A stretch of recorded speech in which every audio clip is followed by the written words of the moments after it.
Michael Donegan there finishing Barry Cummins' report. Gerry Adams, first of all, thank you for coming into studio.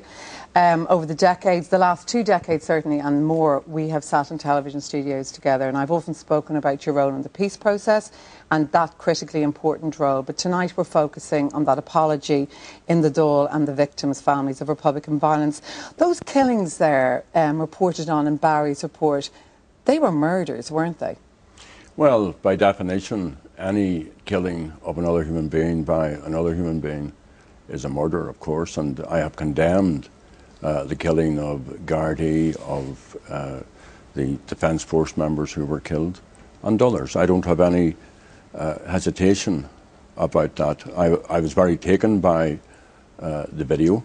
I was very taken by what the victims' families said, and clearly some of them remain traumatised, understandably, to this day. And the last man to speak, Mr. Donegan, I think, described very, very clearly what members of families who I have met, and I've met many, many victims' families over a very, very long time.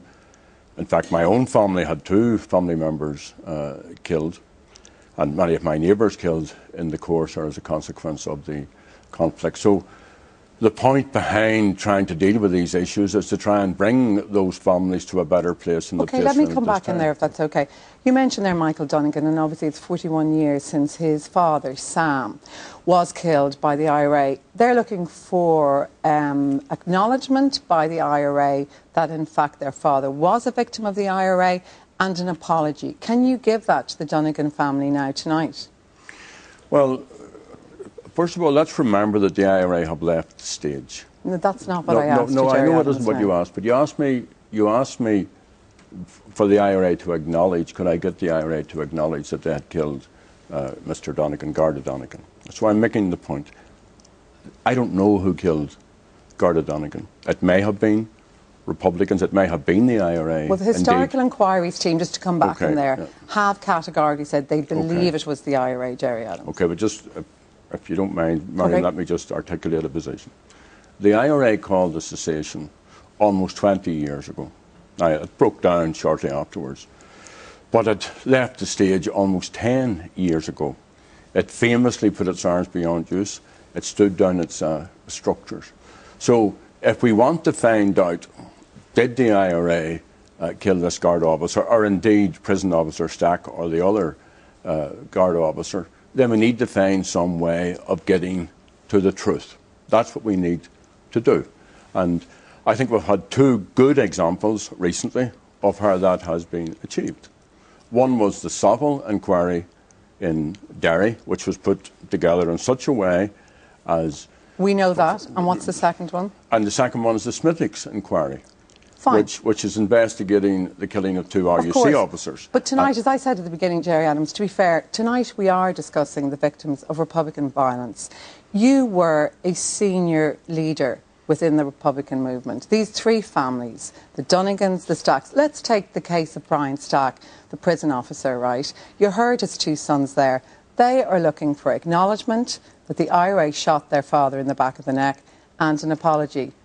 Can you give that to them tonight? Well, if the IRA killed any of these, or even if Republicans acting independently killed any of those people, of course I apologise for that, because I do recognise as a Republican leader I have a responsibility to try and keep moving this process on this island to a point where those who suffered as a consequence of the conflict can get closure. But let me just wait one second. Miriam, but you see, can I just say, but Miriam, they're fine words. Miriam, but I'm saying to you, can you, all these years on, apologise? Because you almost sit there, like you knew nothing about anything that happened within the Republican family, and nobody really believes that. Can you give them an acknowledgement? First of all, I would like you to be fair.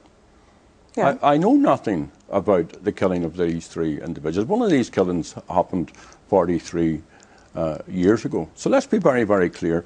Let's look at the killing of Mr. Stack. Now, I'm meeting with his family, and I explained to his family in a letter to them that I mightn't be able to give them the answers. They're asking Sinn Féin, please let me finish, Miriam. Yeah, they're asking Sinn Féin to acknowledge this man's killing. At that time in that prison, there were INLA prisoners, There were Republican prisoners. It was a very, very cruel regime. One Republican prisoner was killed during that period. Let me come back in there for one moment. No, sir, just please let me finish. Any individual Republican, or indeed criminals, are also criminal, ordinary, decent prisoners. Fine. There were also a plethora in the last 40 years of Republican organisations. The official IRA was active in this state in killings. The INLA was active in this state. Okay, let me come back in there. Sierra was active in this state. I need to come back in there, to be fair, Gerry Adams. Two Sinn Féin colleagues of yours, Martin Ferris and Desi Ellis, were in Portlaoise when Brian Stack was there. So they would have some knowledge, and you're still colleagues and friends of theirs. And in his own autobiography, Martin Ferris spoke about Brian Stack being a very vindictive individual, which almost to the Stack family looked like he was in some way trying to justify his murder. Like, there's no way you couldn't have heard of Brian Stack's murder. Of course I heard about his mother, but you're asking me, do I know who killed him? That's an entirely different... Did the IRA kill him? I don't know. Do you really not know? No, I don't really know. And if I did, I would say to you, I'm not about, at this time in my life, and having come what I have come through, about standing here and setting pat answers back. I want to genuinely bring, if it's possible. Now, you know, the Good Friday Agreement is 15 years old this month, actually. Yeah. Okay. Good Friday Agreement, and your friend John Hume and lots of us worked at that. Yeah. And a very, very crucial part of that Good Friday Agreement was that it dealt with the issue of prisoners. And a huge amount of... What's that got to do with what we're talking about, with the greatest respect? Well, if you let me finish my point, then you might know. But if you keep interrupting me, nobody will know. Because a mark of our interviews over that number of decades has been perpetual interruptions when I'm trying to elaborate on a point. So, prisoners were released. Prisoners in both jurisdictions were released. Both governments agreed on that, and the people voted for it. A lot of those prisoners, because what had been developed was a democratic, peaceful way to achieve political objectives. So the rationale, the reason for any armed or violent actions was totally and absolutely removed. Now, at this time, we have a peaceful and democratic way to go forward, and we have a huge legacy of history. Which is what I'm asking you about tonight. Which I want to be part of, if I can, in my limited way, to be part of moving into a different Which is space. great for the families to hear that. Well, so I will meet, if they want me, and they might want to meet with me, but if the families want to meet with me, I will Okay, well, we know meet with Brian them. Stack's... No, actually, Gerry, you see, I need to come back in there. Part of our history as well is you never let me back in to ask a question. In relation to Brian Stack, his family have written, and they do want to meet you. But you said they're even talking to me there about the cruel regime in Portlaoise, which almost sounds, and I'm not saying you're saying this, but it almost sounds like you'd be justifying the killing of Brian Stack. I'm not justifying. I don't want to need to justify anybody's killing. I'm going to tell you something, Miriam. Tom Smith was killed in Portlaoise, a Republican prisoner. Hugh Hare was killed in County Clare. Eddie Fullerton, a colleague and close friend of mine, was killed in Buncrana. John Francis Green was killed. People were killed in Dublin and Monaghan. The heavy gang assaulted. Innocents went to prison. Now, let me just make another point. Can I just say on that point, because I made it at the beginning, I don't deny that. I was here discussing the hunger strikers the other night and saying how sorry we felt for their families. Miriam. But tonight I'm discussing something different. Well, but you can't put words into my mouth. Let me give you another little example that you might find interesting. After the Town War and after the Civil War, please let me finish, there was no peace and reconciliation process even attempted. The shape of politics decided in the state was moulded by that. Now, here we are, a very short time after a war has ended, trying to deal with this very, very difficult issue. Okay, well, let me go back to your Dole apology. You did apologise. First of all, who were you apologising on behalf of? Well, as I made it clear at the time, on behalf of Sinn Féin, on behalf of Republicans. And I had previously, and this was portrayed as my first apology, I had previously on 2 occasions in the matter of public record apologised for the killing of Gerry McHugh. Okay, but who were you apologising to? For instance, those 3 families tonight, Gerry Adams, they're members of the state forces. Were you apologising to those 3 families? Anyone who was killed as part of the state forces by the IRA or by Republicans is a matter of deep, deep regret for me. Now, any death, and all of us as human beings are shocked and outraged or annoyed or saddened by deaths. But in my case, as someone who defended the IRA during the war, as someone who remains a very, very strong Republican and so on and so forth, it's even worse if that organisation was about accidentally or deliberately let me come back in there, people. to be fair, Gerry Adams. More or less, when I asked you were those killings murders, you said yes. Were any of those 3 murders we spoke about there justified? No. Fine. In relation to another infamous murder, that of Tom Oliver in Louth, you know that case, do you? I do, yes. In Cooley, he was taken by the IRA, murdered horrendously. In fact, the local priest said it looked like concrete blocks had been dropped on every bone of his body. Of course, that's to be condemned. If that's the case, that's to be condemned. Of course it is. I mean, I was actually in, by complete fluke, I was in holidays down in Galway and came back up and was in the Coolies at the time that Tom Oliver was killed. I was with my family in the Coolies at that time. There is a strong belief, though, that in fact you were the Court of Appeal that said Tom Oliver should go to his death. How can there is a strong belief. How can you come on this programme and say that, Miriam? Now, you're a journalist. Now, how can you come on that programme and say that? Because in the same way, I suppose, that Garda commissioners, PSNI constables, you're making the most... But you can deny it. Excuse me, but you should not be. You would not have the leader of the Labour Party, who was a very, very prominent member of the Workers' Party at the time, for example, when Seamus Costello. You wouldn't have Pat Robert in here and put that accusation to him. But I'm entitled to put it to you by Tom. You're not entitled to put it to me. Well, you can deny it. Well, I clearly deny it, but I do think that it's a very, very reprehensible accusation to make. I'm on this programme trying to make sense out of what was a conflict which marked this entire island, and also very grievously the number of thousands of people who were killed. But I'm speaking to you about the actions of Republicans, and you're here as a leader of the Republicans, so I have to put those questions to you. That's a different thing from accusing me of saying, without, I mean, what are your source? In relation to No, sorry, Miriam, you cannot just come on a programme and say it is widely believed, or it is believed that you were in a court of appeal. Widely believed by members of his family? Miriam. Yes, that is the case, Gerry. Right. Let's move to the disappeared, actually. Jean McConville, as you know, was the infamous case in 1972.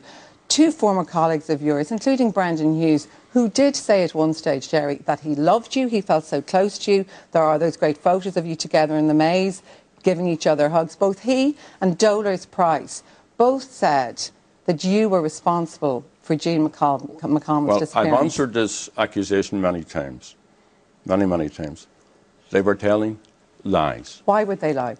Because they are people who, as they went on in their lives, became opponents, thought that I sold out, thought that I was a traitor, thought that I should be killed, are totally opposed to the peace process, and allied themselves with various so-called dissident groups. Now, let me, if I may, first of all, none of those people who were killed and disappeared by the IRA, that should not have happened. But why would Dolores Price have said it? Why would Dolores Price have said it, though? Well, I've already told you why I think she would say it. But let me deal with this as an issue of trying to resolve a great injustice done. I went and talked to Father Alex Reid. And Father Alex Reid went and tried to put together a process of discovering these bodies. And he looked at the way, because the IRA had investigated and did an inquiry and named the number of people that it had killed and said that would try and help to recover their bodies. Now, Father Alex came back and he said to me, Gerry, this has been done wrong. This needs to be put together as if it was a cold case. This needs to be put together forensically. We need to bring in people who know about archaeology. We need to bring in... And we put together, the 2 of us, a plan which then went to the Irish government and the British government. Okay. And the commission was put forward. And the Commission has recovered. Okay, and I accept that. And bear with me now, just. And a man called Nuffler, who is the chief forensics investigating person in all of this, said he got the fullest cooperation from IRA volunteers. The fullest cooperation. He said, I think I'm quoting him properly, that he got 100% cooperation. Now, here is a great injustice. So you keep talking now, filibustering. And in fact, I'm not I need to come back. I'm making I do a need point. to come back in. The point is, Republicans did something wrong. And the Republicans could not have repaired that wrong, but they tried to give back to the family what the families deserved. But, like, according to Dollars Price Brennan Hughes, you were the commanding officer in Belfast in 1972. Are there any murders that you feel responsible for? No. I clearly, as a Republican leader, will think back over all of the period that words of mine, that actions of mine, that stances that I took, and I don't distance myself from the IRA. I've never distanced myself from the IRA, and until the day I die, I will not distance myself from the IRA. Well, by saying you were never in it, of course, it does distance you from it. But bear with me now, Miriam. See, the war is over. The war is over. But for those families that Barry Cummins spoke to, Gerry, it's not over for those families. I understand that, but if those families feel in some way that I can help, I will meet with them. And maybe at the end of it, I won't be able to help, but I'm prepared to try to do it. Now, what Sinn Féin have been arguing for, and tell me, Miriam, who you know so much about these issues, why the two governments won't set up an arrangement whereby we invite in, under the aegis of an international agency, a truly independent international process to look at all of these matters. Why don't the governments do that? The smart remark from the Taoiseach came in response to a question from me, which was about children's benefit or some such issue. That's what that was about. I mean, how much investment has the Taoiseach in these matters? Okay, can I just come back on that? I suppose for those three families that Barry Cummins spoke to, Gerry Adams, maybe they worry that I've sat here tonight, and with respect, you do act like you know absolutely nothing about even the murder of Brian Stack, and maybe that will worry them, that even if they meet you, or even if there was a peace and reconciliation forum, that the truth ultimately would not be told. Well, those who were involved, and clearly someone killed these citizens, put together a process. It happened in Saville, it happened with Smithick, where in an unprecedented way, former IRA volunteers who were involved in operations in the South Armagh area came forward and give evidence. Now, maybe the families won't get. I know, many families who will go to the grave without getting the type of closure that is required. An old but you could help them. Well, that's why am I on this programme? I mean, this isn't the most popular issue to be talking about on prime time. But it matters a lot to them, and you apologise. So many people feel it does matter for Sinn Féin. Ultimately, if they wish to be in the government down here, that they actually do need to put some closure for the families that. Well, again, if you don't mind me saying so, look at the shape of the current government and then ask the question about Seamus Costello, ask the question about Larry White, and I am not here as a person who is concerned about the fortunes of Sinn Féin. I'm here because I think I have a moral